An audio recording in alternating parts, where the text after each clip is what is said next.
I know that you are a first-generation Canadian, and so can you please tell me about how you got started in the Bow Valley here? Well, I came with a Greek liner that had sunk once before, but which was pulled up. And I arrived in Canada in 1955 in May. Ended up in Edmonton because prior to coming to Canada, I worked for Shell Oil, and I thought as Edmonton was the hub of the oil industry, I would probably go back in again. I was in Shell management. Right. But Edmonton at the time in 1955 was so drab and so terrible that I figured, well, I better go and have a look at the Rocky Mountains. So I came here after having worked in a farm in Edmonton. And the only really funny story that still sticks in my mind is that the lady of the house, who was Ukrainian, and it happened so that I spoke actually English better than she did, she said to me I had to wash the cow before I milk it. And I didn't know how to milk a cow to begin with. So I took a pail of water and soap and a brush, and I started on the horns. And when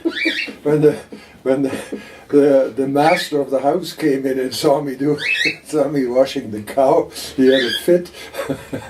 But all of this settled, and finally I came here. My first day, by the way, was Heinz Karl, who passed away with leukemia later on. Also, he was one of the early climbers, wasn't he? Yeah, the Karl Wall and so forth. There's a few routes named after him. The first night we spent on a bench overlooking the Bow Falls at this viewpoint up there. And fortunately we had some newspaper to cover ourselves.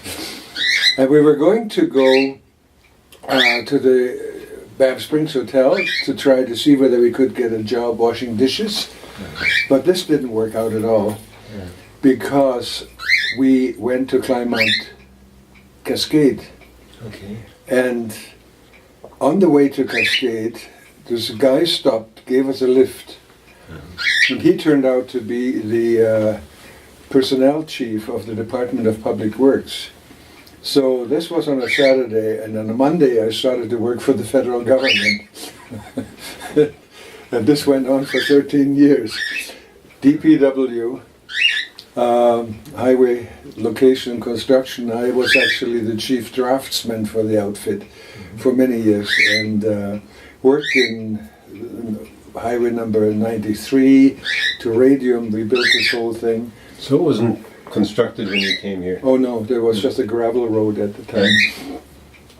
And later on I worked in Banff, and then the office was changed over to Calgary.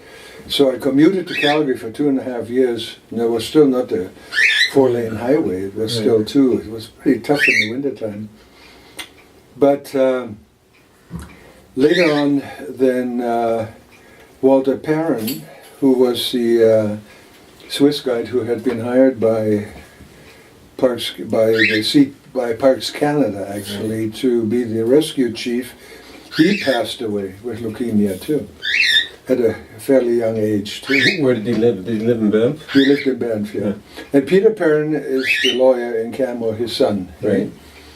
And I worked with Walter quite a bit during my time after I had my guide license in 1961.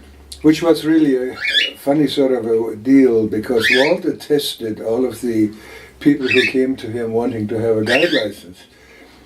And I went to his house, I said to his wife, look, I'm supposed to come here to do my test today.